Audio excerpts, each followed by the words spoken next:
Yeah, that was probably the best game that I've seen from Keon as far as, I mean, he looked competent and 11 assists. Yeah, and he was like 4 for 5 from 3. I mean, he was shooting at a high efficiency. Kind of looked how he looked in summer league, where he was just taking. He was the man. What's up, guys? Welcome back to From the Logo. Be sure to like the video, comment, and subscribe. Ring that bell. Ding! We respond to every comment on our videos, and we're constantly doing videos based on fan comments. So be sure to put your questions, your ideas, and topics in the comments below, and we'll get back to you just as soon as possible. In our last video, Macabinta commented, "Thoughts on our preseason? We've got major cohesion issues. Granted, we need to see a fully healthy team on the court to evaluate, but we've still got a lot to figure out as a team, and I see us for a third of the season still learning each other's game. By the way, love the channel. Love from Sydney, Australia." That's cool. Australian fans? Yeah, love to see that. Thanks for the love from down under. We appreciate it. You know, the Blazers have always kind of been an international team. We've had a lot of international players over the years, and I've heard that the Blazers are one of the most popular teams overseas. And it's really fun to see like people from all over the world be a part of our community. So we really appreciate it. Welcome to the channel. There's a lot of things to go over with your comment, and I think the cohesion has definitely been a major issue.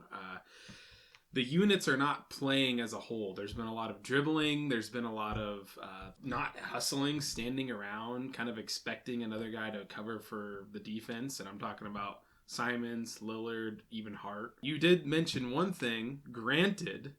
I do want to touch on Grant because I think he stood out of the pack of the rest of his peers in Good that starting transition. lineup, Good transition. Well, you got to be positive sometimes. I think we're a positive podcast. Optimism. But I mean, I don't want to go all negative, so I want to just briefly talk about Grant really quick because outside of that first game where he was really loose with the ball, I think he's been by far our best player on both sides of the ball. He did have his first 4 passes were turnovers, but then after that he made some really nice plays. I've watched every minute, by the way, and you can thank Sailing the Seas for that, thanks to our crappy streaming. Arr, matey.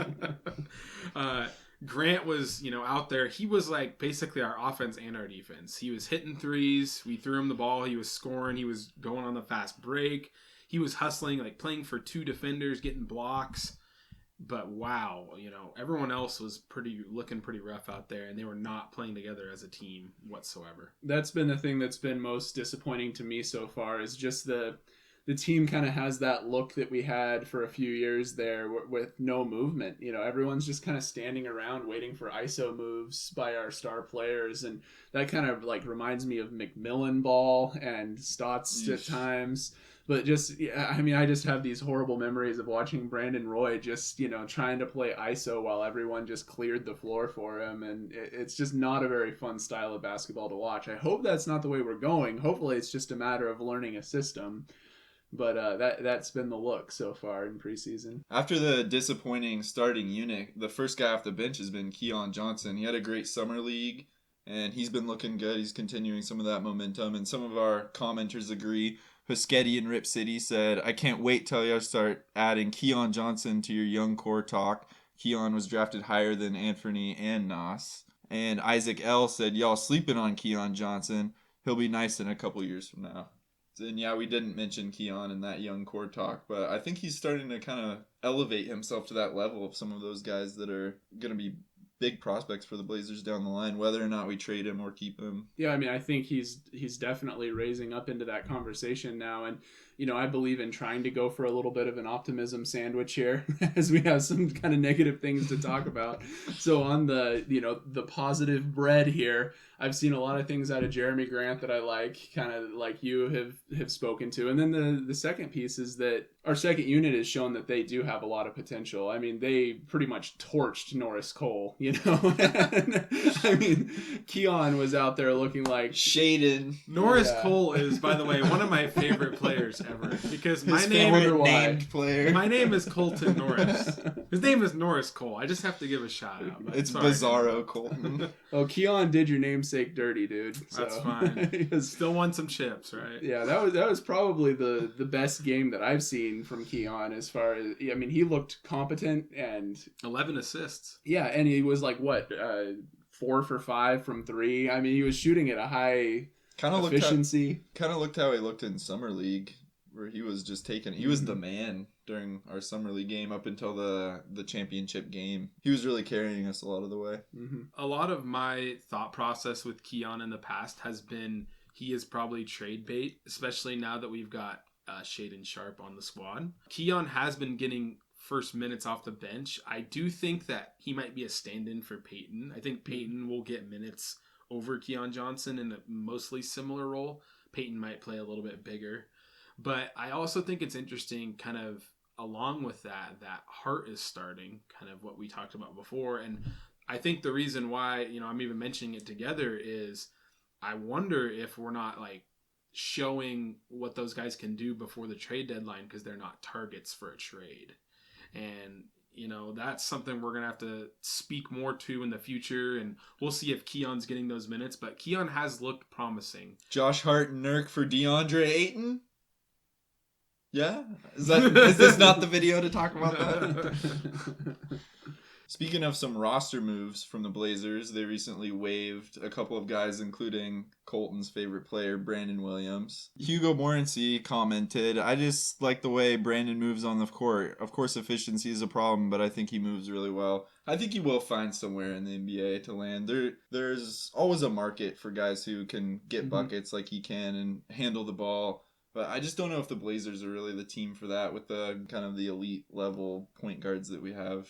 Yeah, there's teams who have a lot of their star power in bigs that need someone who can just come in and put shots up, and even just help spread the floor and things like that to give those big guys more room to work. So, yeah, he'll find a spot. I think Hugo said it himself when he specifically called out the efficiency.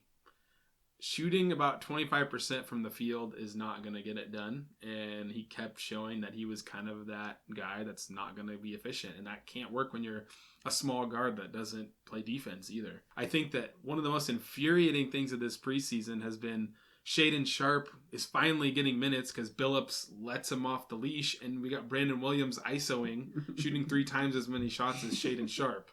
That should not happen at all. I think Shaden Sharp needs to be getting minutes. One thing that I've noticed from the second unit, they don't have a lot of a great scoring punch. With Little coming off the bench, which is kind of what I talked about why I wanted Little to start, that's a one less scorer. So we've been playing Dame with Little, Keon, that kind of a lineup down the line. Watford hasn't been really looked that great. You need to insert Sharp in there to get some buckets because he's shown, he showed against, the second team of the Israeli league, but Yeah. he also he looked so smooth. Even in the garbage time in the game against the Kings, he looked great out there, just smooth. He hit some shots near the end of the game, even with the scrubs around him. So I think he needs more minutes. One thing with the 7-4 dude that's coming out of the draft this year, there's going to be a lot of teams tanking. So there might be some teams that look like that second team out of Israel. I don't know. True. Maybe. So if it's been a small sample size, it's only been 4 games, but if Shaden can give us one of those games out of every 4 where he's that efficient, putting up those kinds of numbers, I'll take it all day for his rookie year. He's probably not going to win any awards doing it. You got to try to develop him. Yeah. You can tell he's got potential. The future's bright for him, I think. Totally. Yeah, I agree that one of the bright spots from the whole preseason has just been watching the way that he plays. He looks like a professional basketball player that's just not quite developed yet. And he looks like a guy who's had some time off too. He really hasn't played much basketball the last couple of years. You know what the solution for that is? Give him minutes, Chauncey.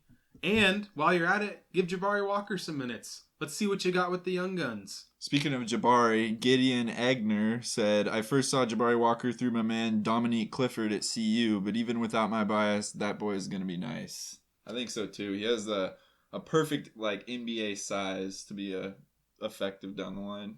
We won't know unless they get minutes. Give them minutes. Yeah, I mean, this is the time for experimentation. I don't really want this year to be, another experimentation tank year. I want to find out what's going on in preseason. That's why it when exists. else do you find it out? Solidify the lineups. Yeah. And like Macabenta said, don't have the first third of the season where the guys are trying to figure each other out and where Phillips is trying to find out the lineups that work. There's a ton of road games in the first chunk of the season, so that's why the preseason's important, to try these things out to see what you can put in without it hurting your record. Yeah, because getting off to a really tough start, that can really derail a season from the very beginning, and it can be pretty hard to come back from that. Yeah, that's exactly what I was gonna say. It's kind of scary as a Blazers fan knowing the depth of the Western Conference. If we do have to figure things out at the beginning of the season, it's gonna be a tough road to make any kind of seed in the Western Conference playoffs.